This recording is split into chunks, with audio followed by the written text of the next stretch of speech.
go ahead and start the show. Welcome to the worst of the best podcast. You wanted the best. Well, they didn't freaking make it. So here's what you get.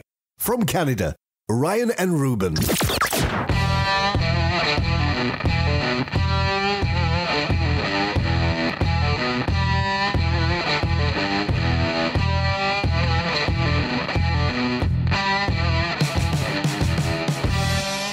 Welcome to the worst of the best podcasts. Here's my host, Ruben, and my brother, Ryan. Okay? Yeah, there, sorry. Ryan? Sorry, I was just working on our settings, make sure everything's good to go. Ruben, I apologize. Is everything good to go? Everything's good to go. It's a pleasure to be here, Ruben. It's a pleasure to record with you, my brother, the worst of the best podcast. Ruben, why don't you tell our new listeners who might have jumped on this episode because of their love for Jim Carrey what we do? All right. So we find things that are the best. Like, let's say a best-selling album or a greatest hits album or best-selling book or something like that. And from that, we decide what is the worst out of the best. So we wouldn't decide what the best is, but we do decide what the worst out of the best is. So our job is to find the worst. It's important that we always focus on the worst. I think that's important. It's how life is to be enjoyed, right? Exactly. Okay, I love music. Yeah. But I think my next favorite topic is... What you mean? Like there's stuff that we cover? Oh, no, just in life. Oh, okay. Just in life. Music, it has the ability to transform you. And same with laughter. Oh, yes. The ability to make somebody else laugh, let alone millions of people laugh, is incredible. Jim Carrey has done that. But yeah, Jim Carrey, fellow Canadian like us. I don't really care for all of his movies, but I like him. I like that he's made me laugh, and hats off to him. Yeah, well, he's made me laugh many times. From his early days, of course, Living Color.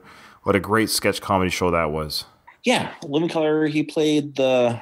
Just like how Eminem is the best rapper, Jim Carrey was the funniest cast member on Living Color. Was Jamie Foxx on Living Color? Is that his name, James Foxx? No, Jamie Foxx. Jim Carrey, James Foxx. Yeah, some great actors came from that. James Carrey. I love Jamie Foxx. Sorry, Jim Carrey.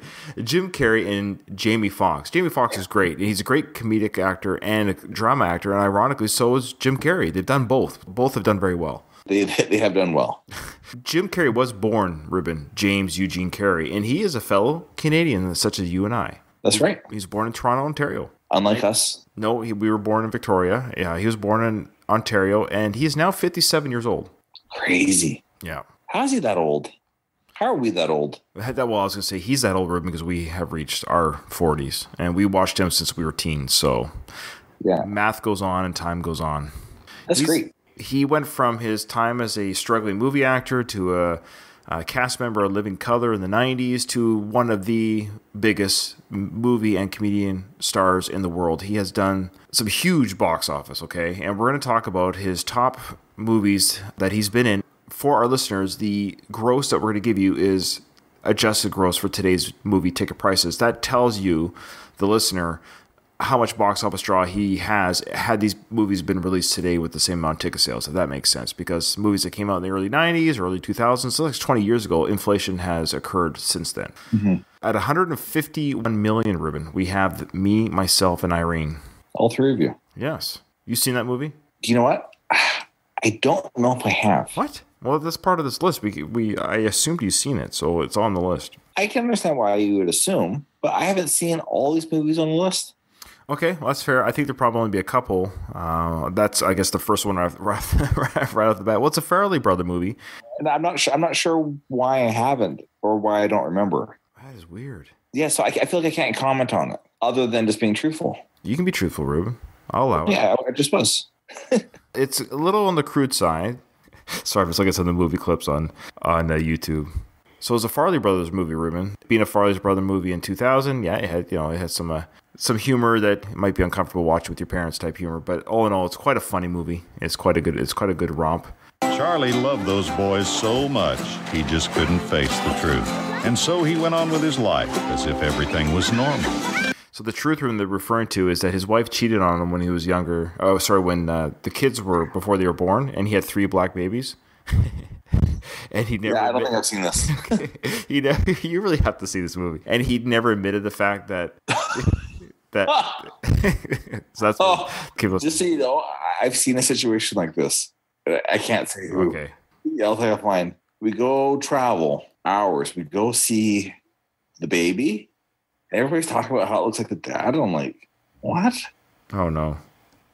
There's no way he's the father. Well, there you go. Maybe the Farley brothers got wind of that story and made this movie. No, this is way after. Yeah. Okay.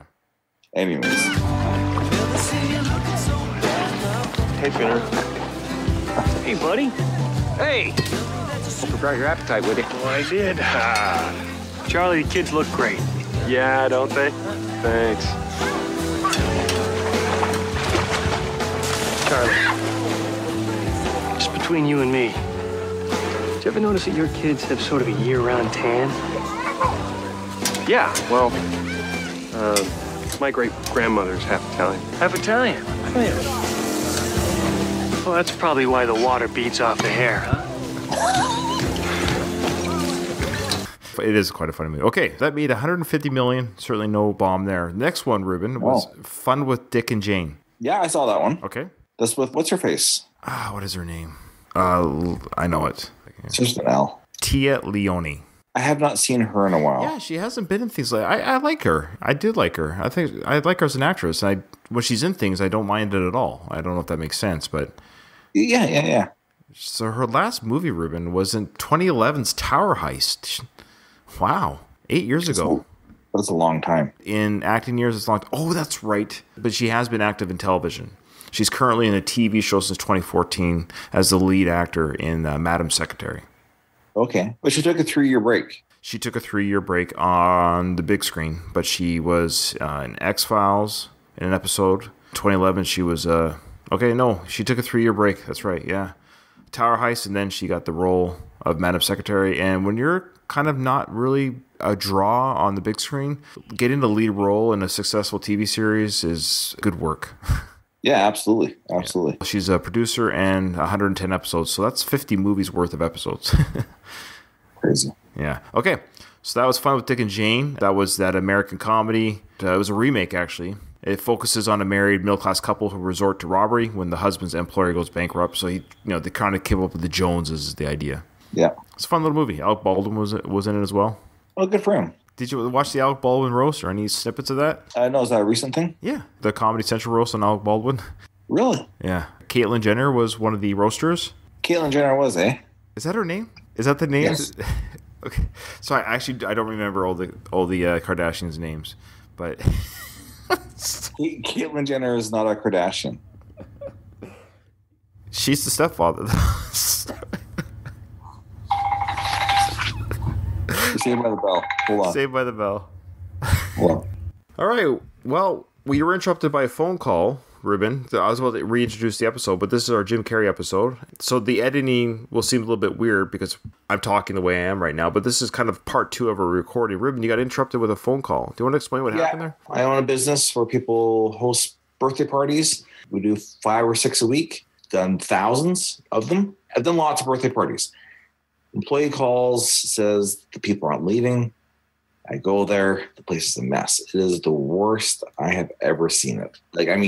If it was half as messy, it would still be the worst I've ever seen it. It was absolutely terrible. Sorry.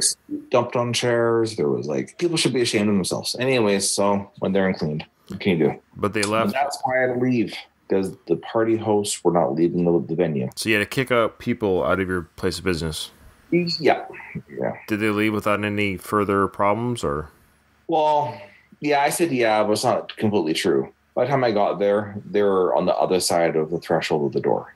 Okay. My employee called about 10 minutes after they should have left, and then me driving all the way over there, they had just left. I was kind of hoping that I would kick them out, but they were gone, but I still had to talk to them. I have a theory in life that I'm not smart enough to talk to stupid. So I had to say, hey, thanks, have a good night. What else can you do? All right. Shame them? You're really dirty people. All right, so everything's okay? Everyone's safe and sound? Thank you, brother. Yes, everybody is. Okay. The next movie, Ruben, on the Jim Carrey's top grossing movies of his life At number 12 is Ace Ventura: Pet Detective, which made a worldwide gross of $155 million. Not a bad haul for really his first big screen movie, is my understanding. It was his first after Living Color or during Living Color. This is his first big movie, and I saw this in the theaters. Do you recall if you saw it in theaters? Yeah, get a string. There for me, I think it was Ace Ventura, then Dumb and Dumber, then The Mask. Like all right. Ace Ventura was directed by first-time director at the time, Tom Shadyac, who went on to direct The Nutty Professor, Liar Liar, Patch Adams, Bruce Almighty, Evan Almighty. So he's done some other stuff with Jim Carrey. We'll get into those. So this was a big hit. The budget for this film was only $15 million, and like I said, it made $155 million worldwide. So it made money for the studio. Crazy, yeah. Really crazy. It's a movie that shouldn't be funny. I'm not a big fan of movies with animals. In general, like there's a new Dr. Dolittle movie coming out with Robert Downey Jr. If you were to ask me, would I rather watch Ace Ventura again or the new Dr. Dolittle movie with Robert Downey Jr.? I'd probably... I love Robert Downey Jr. I do too. I just don't like all of his choices. Sure. Who knows, maybe I'll get sucked in because my kid will want to go. I'm sure my kids will watch it on video. I have no doubt about it, but I'm not a fan of animal movies or like movies with animals as the subject matter. There's Animal House. That's okay. Yeah. So, but Ace Ventura works because it's Jim Carrey. And when he has that scene when all the animals are on his arms and stuff, and he makes... My favorite is him and the rhino. he gets birthed by the rhino, yeah. Yes. And then... or how about when he's solving the crime case and he's got the sliding glass door, and he's opening and closing the sliding glass door? Oh, there is just one more thing, Lieutenant. This woman is Roger Podacter's neighbor. She lives across the hall. She said she heard a scream. Is that right, ma'am? Right. And you said you had to open the balcony door when you keyed into the room? Yeah, that's true. You're certain you had to open this door? Yeah, I'm certain. What's the point, Ventura? Only this.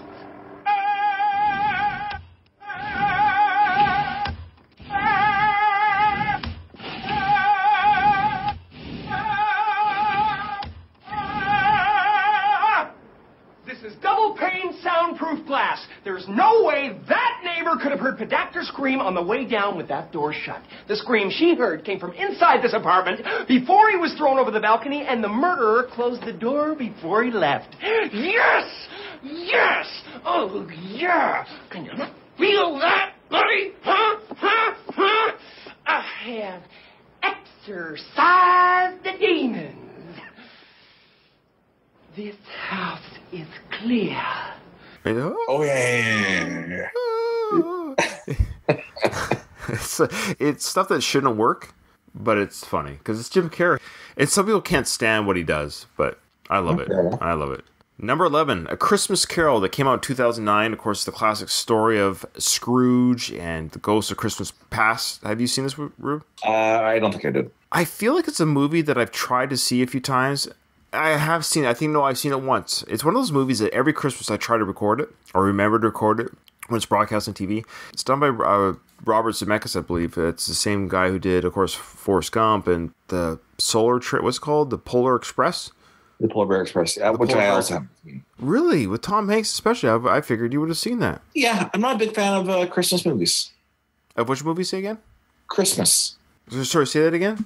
I am not a big fan of Christmas movies. That is weird. I've known you your whole life, and I've never known this. Well, explain. Do you have a reason for it, or is it just For example, my wife listens to Praise FM. Mm-hmm. So every single time I go in the van, it comes on. Okay. And every single song has the same subject matter. For me, it's so contrived. Sure. So you find Christmas movies in general a force? Contrived. Okay. Yeah. It rubs me the wrong way. Now, if there's like a really good story that happens to involve Christmas time, that doesn't bother me. Like Bad Santa. I don't like anything that's contrived, and for me, Christmas movies typically are. Well, this had a huge budget, Ruben. This came out in 2009. It had a budget between 175 to 200 million. Yeah, I believe it, because it's Christmas. People go see the Christmas movie. They'll have the whole family there. One ticket turns into like a ticket of 4 people instead of 1. Those kid movies, the kids can't drive themselves. They can't pay for themselves, but I got to buy a ticket too. And so it's artificially inflated of how many people are really enjoying it. So it only made 125 million, which it made money, but thinking that Ace Ventura only cost $15 million and it made the same amount, it's kind of weird, eh? Like they put a lot of work into this film, but they made the same profit of Ace Ventura. Oh, I love it. But they're just there for tell the Christmas Carol. It's not about the superficial things. They're not there to make money. They're just there to share a heartwarming tale. We got Lemony Snicket's A Series of Unfortunate Events. Did you see this one?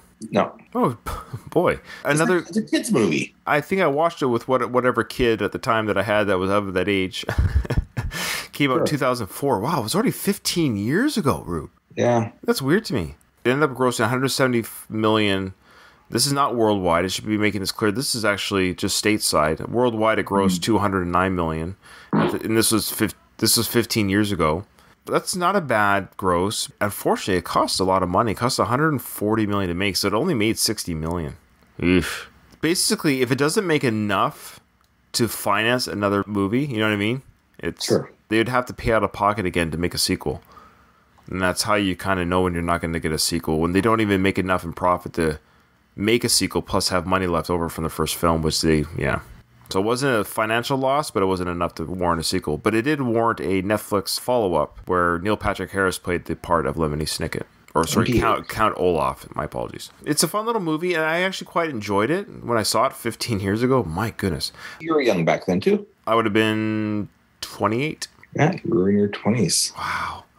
So, yeah, I was 28 when this came out, and it would have been my older two boys. There would have been kids. We all enjoyed it, and I remember thinking how unfortunate event that it was that it didn't make enough for a sequel, because I enjoyed it enough that had they made a sequel 2 years later, I would have definitely seen it and would have probably enjoyed it. But I read the books. They're fun. All right. Ruben, have you seen Dr. Seuss Horton Hears a Who? Nope. Neither have I. Let's move on. Ace Ventura When Nature Calls. This was the sequel to Ace Ventura. This one made... the States alone, Ruben, $224 million. Crazy. I don't even remember seeing it. But you did. I'm sure I did. Yeah. I just don't remember. When Nature Calls. It's so funny because it's talking about going to the bathroom. Yeah. Like, it's a play on words saying it's about animals, It's nature. And when nature calls, Ace Ventura is on the case. But at the same time... Sure, it's a play on words there. Yeah. He's a detective, Ruben, who specializes in retrieval of tame and captive animals. Yeah. That's his job.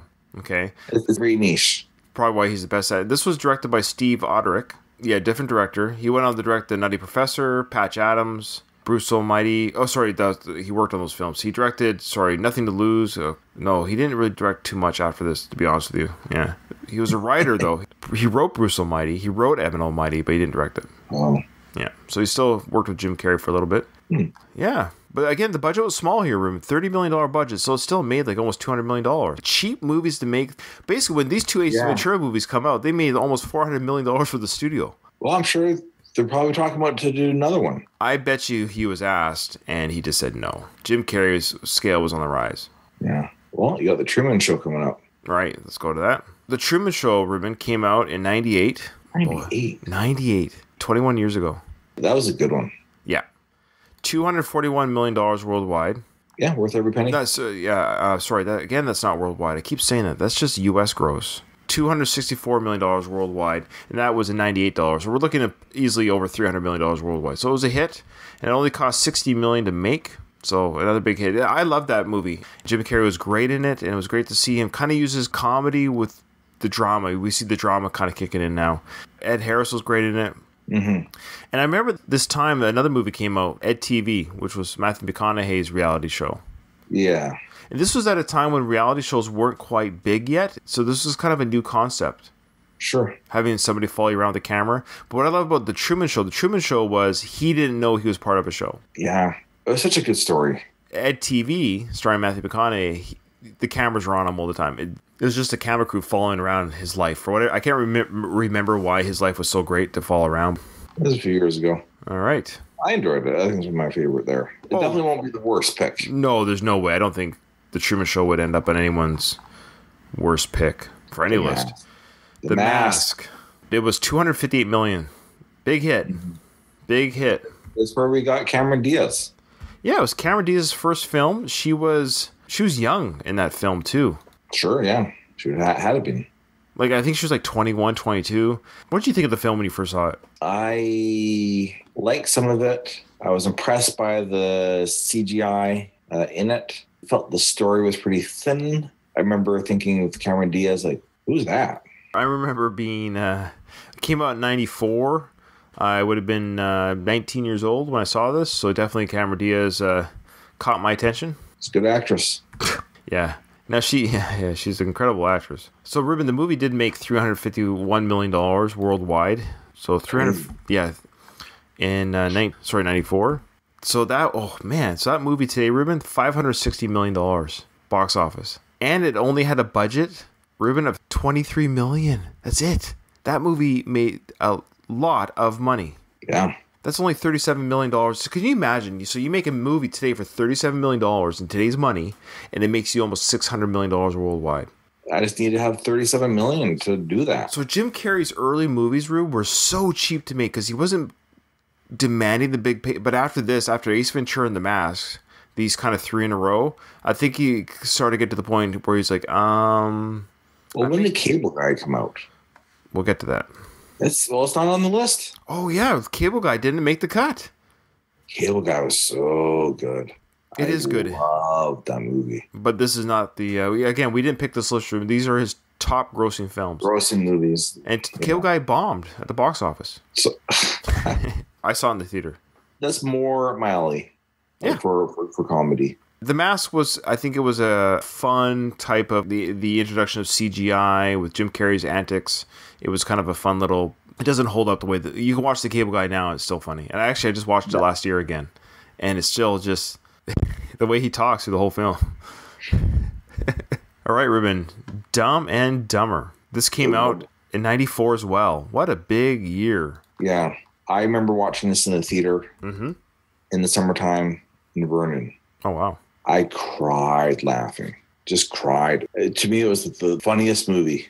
And it's still funny. Wouldn't you say? Can you watch this to laugh? Oh, yeah, of course. Yeah. I just thought he was really quiet. Yeah. Oh, yeah. Brady Bloom, the boy, the blind boy. The blind boy playing with his dead bird. Yeah, I interviewed him. That's right. If you want to check that out, you go on the Ruben Show on YouTube and catch Ruben's interview with the actor. What's his name again? Brady Bloom. Brady Bloom, who played the dead bird kid. Ruben interviewed the dead bird kid. That's great, Ruben. He's also in Dumb and Dumber 2. That's right. And so Ruben interviewed him. If you want to check out that interview, it's a great interview. Go to the Ruben Show on YouTube and find that interview. Be the one. There might be somebody who will go, Ruben. The Ruben Show. I love that Ruben Show. Too bad. Does it show in Victoria still, or? No, it's been out of production for 3 years, Ryan. Sorry, has it been that long already? Yeah. I'm sorry. I love it. That's okay. I had a fun time doing it. I wanted to went up, did a dozen. Yeah, that's great. Yeah. Liar. Why can't I think of what one this is? Really? This part he gets he can't tell any lies. That's right. The pen is blue. Yeah. He's a lawyer. He's always away from his kid. It's his kid's birthday. The kid wishes that his dad would never tell a lie. And so Jim Carrey's forced to always tell the truth no matter what situation he's in. Only the truth comes out of his mouth. Directed by Tom Shadyac, who directed the first Ace Ventura. Ruben was released in March of 97. March of 97. It grossed, in today's money, tickets sold, it grossed $481 million worldwide. Wow. It's a big movie star, that Jim Carrey. Yeah, he is. Liar was a great movie. I think it's funny. I think it's great. The kid's haircut's the worst part of that film. The boy's haircut in that film was terrible. It was terrible back then in 97. It's still terrible today, 22 years later. What's not terrible? Bruce Almighty. Yeah, Bruce Almighty came out in 2003, 16 years ago. Crazy. It had Jennifer Aniston in it. Oh, really? Wasn't it her? I don't remember.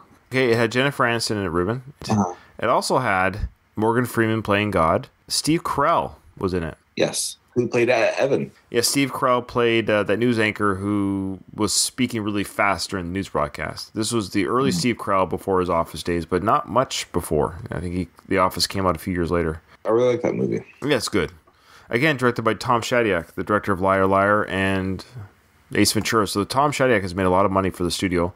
This movie, Ruben, Bruce Almighty, was a huge hit in 2003. It raked in, again, if it was released today with tickets sold, $774 million. Not too shabby. Not too shabby. And they're only getting higher from this point. Well, I think that's been the case for all the movies. We started at number 14 and then worked our way up. It kind of shouldn't count, but it does count because he has a lot of screen time. And in fact, to be fair, this was like the Jim Carrey show was when he played the Riddler in Batman Forever. Oh, yeah, no, he's a huge, not Batman, but Batman would just be a guy in a suit if there wasn't the Riddler. I would say Jim Carrey was the dominant force. Batman Forever was kind of a frustrating good film because it was a little bit too zany. It would have been a better film had they just toned down the zaniness a little bit. Tommy Lee Jones' performance of Two-Face was horrific. Tommy Lee Jones does not like Jim Carrey. I forgot about that. Yeah. Oh, what can you do?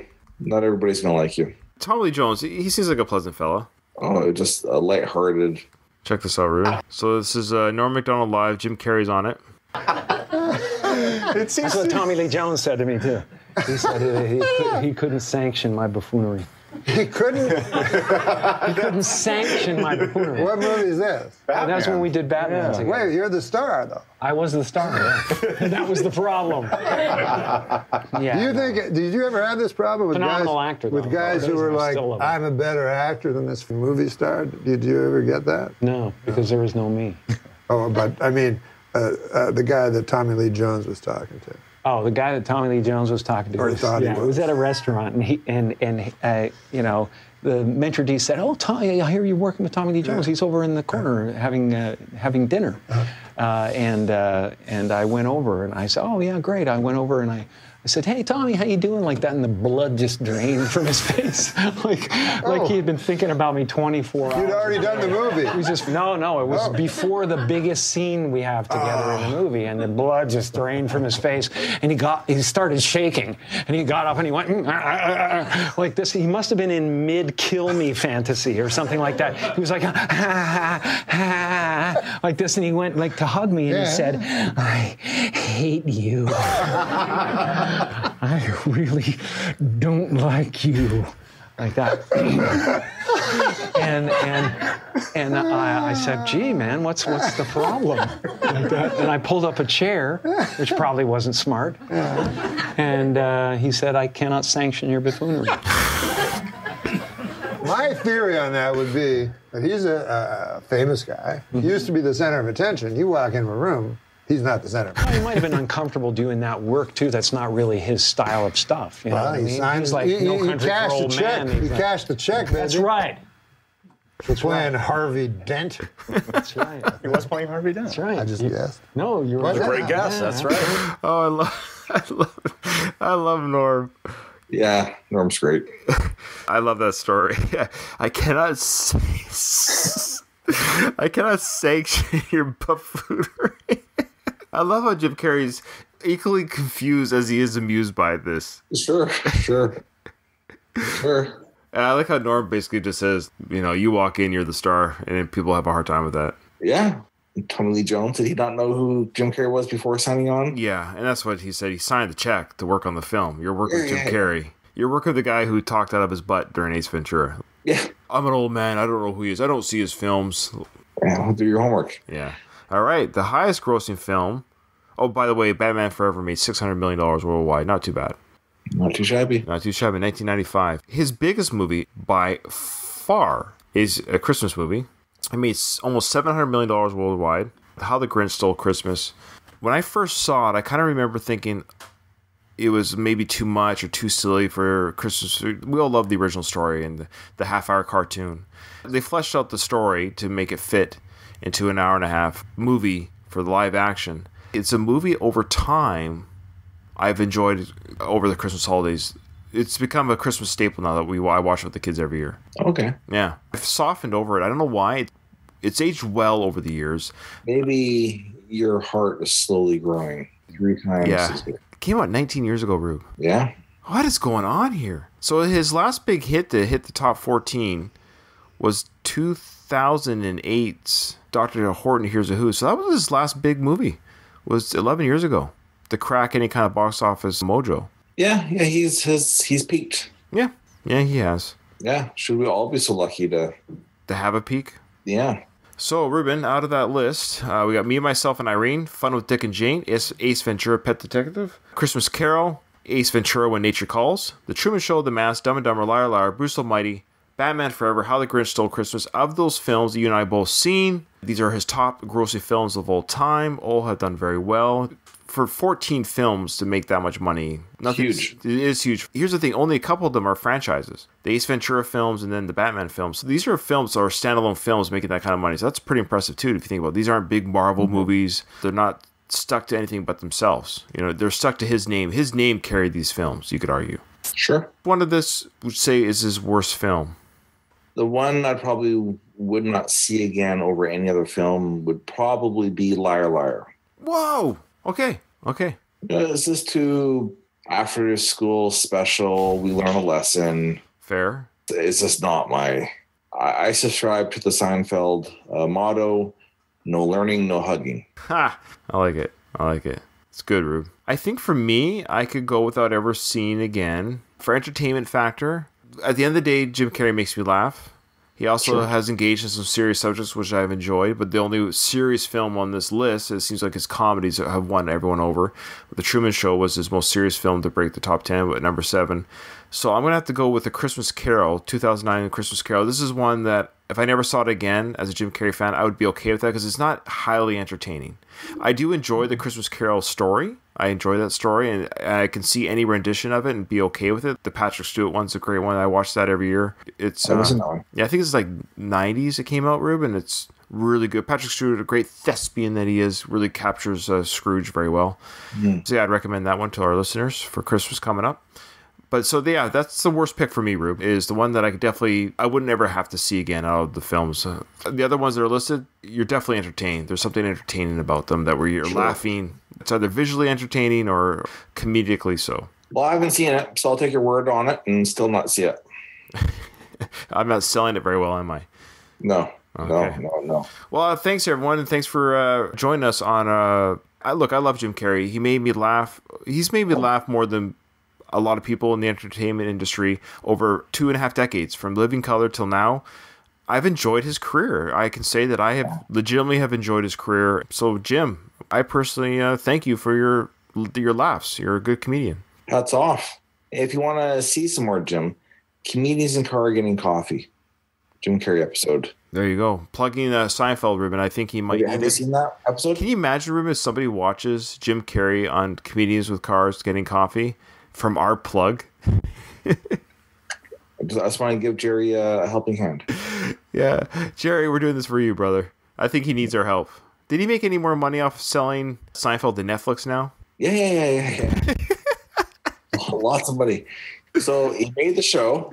Right. Then the syndication, he made a lot. Yeah. And then sold it to Hulu, made a lot. And then sold it to Netflix. Same show. And made a lot more. And now, just for fun, he drives cars with people, drinking coffee and having conversations. And makes money on that too. And he doesn't need that money, I don't think. I think he literally does it for the love of conversation. I think before it hit Netflix, he had 100 million downloads. Good for him. Yeah. So, and that show's on Netflix too now. Yeah. All right, Ruben, it's been an absolute pleasure, an absolute joy recording with you. Remember, in front of every silver lining, there's a cloud, and we're there to help you find it. Thanks for joining us, everyone. And remember to like us on iTunes and Facebook and Twitter and all those good things. The Worst of the Best Podcasts. Just Google it. You'll find us on all the platforms where we're available. Thank you, everybody.